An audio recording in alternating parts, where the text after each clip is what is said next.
back burner for a few, and I shouldn't have, but I did. But the doctor, I went for a post-op check, I guess you could say, because he had to take the stitches out where they had the tube in.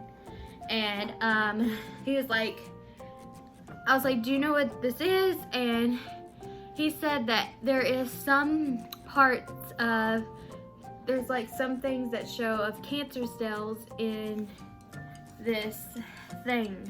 I'm not sure what it is. So at the time, but I was about to turn 19, and they wanted to send me to a children's hospital because technically you're a child, so you're 21. So they sent me to the children's, well, they didn't send me to the children's office, the children's hospital. They referred me. So we had two options, either Scottish Rite or Eggleston. And Eggleston is closer to my house, so we opted for that one.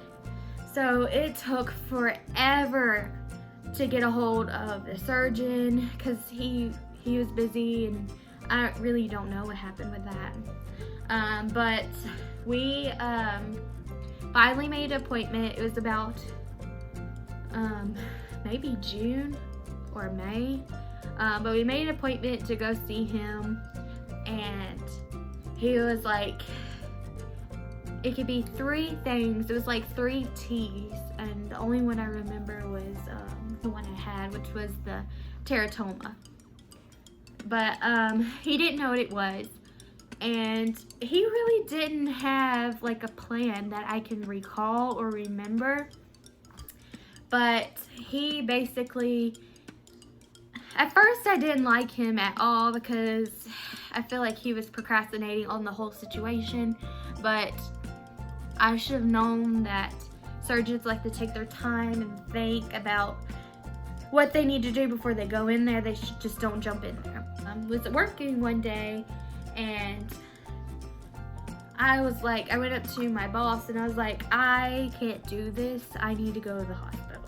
Because I was still hurting, because we didn't know what was going on. I was in pain. I didn't know what was going on. I didn't know if I had cancer or what's causing these issues. So my dad, I called him and I was like, what should we do? The surgeon's not calling back. I don't know what to do. So we had the best idea in the world to just go to Eggleston. We got to Eggleston, and when we went, funny part of this sad, horrible story. We get to Eggleston, they're like, how old are you? And I was like, I'm 19, because I finally turned 19. And they're like, oh, we can't see you. And I was like, yes, you can. You can see me till I'm 21. But, so they finally took me back. We got to the room, and we were waiting there. The doctors and stuff came in. They're like, so what's going on? Because we kind of told them the whole story. But we got in there, and they were like, let's do another x-ray. And my dad was like, no, you have all of this stuff on file. Just look at that. And he was like getting mad. I was getting mad. So they got a hold of the surgeon. The surgeon came in with his crew and his interns, and he was kind of joking around, I guess trying to make me feel happy or whatever in this horrible situation. But he was like, there is 2 options, because he finally made a plan.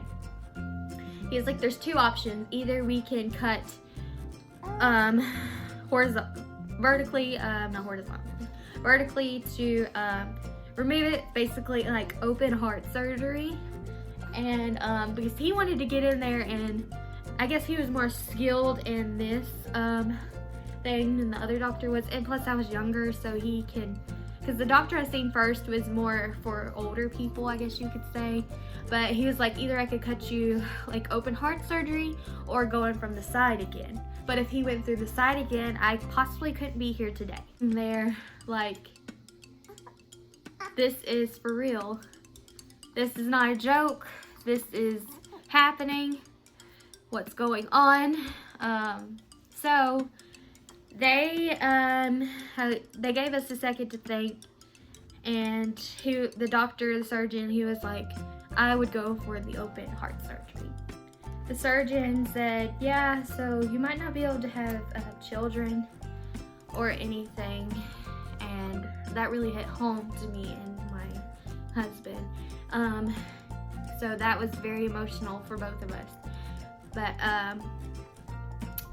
that obviously wasn't true. Thank God we got to have a baby girl. But that's another story. A lot of stories here. But back to the situation.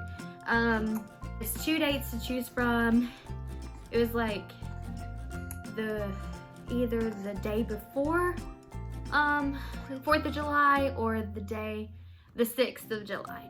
So we choose the 6th of July because I really wanted to have a fun get together with my family before all this took place, because this is a huge surgery. You can't do much afterwards. So it was July 5th. I went in for pre-op and they were basically telling me what's going on. They were gonna put me to sleep. The anesthesiologist told me the whole process of that. And they drew blood to make sure if I lost a lot of blood, they would have it there for me. So July 6th happened and my appointment was like 11 or something like that to do the surgery. So you basically just go into this waiting room and they will call you back. They basically took me back to is a small room. You have to basically get completely undressed, and while I was in there, I was like freaking out. I couldn't eat anything, so that didn't help at all either. Prayed for me, because this is a really hard situation, especially for my parents and everyone else. I was more of like, this has to happen, so let's just do it. So gave me a little pill to like basically, because I had anxiety this time, to like calm my anxiety down.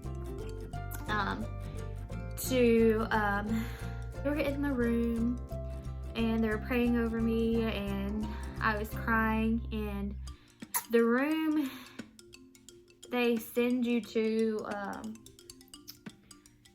it's just hard because especially with the first one, I never had surgery before, and this is when I went to the first hospital.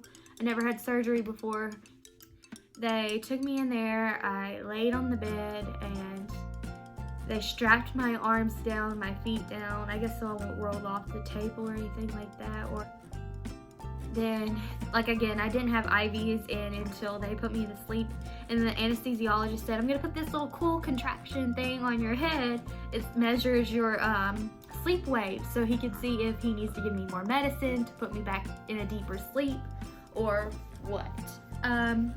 He put the nose thing on me, and he said count down from 100, and after 99 I was out. And sorry, I'm trying to feed my baby at the same time, but after 99 I was out and the surgery had begun. So in the waiting room where my parents are while I was back in surgery, they get a phone call every hour just to keep them updated on how I was doing.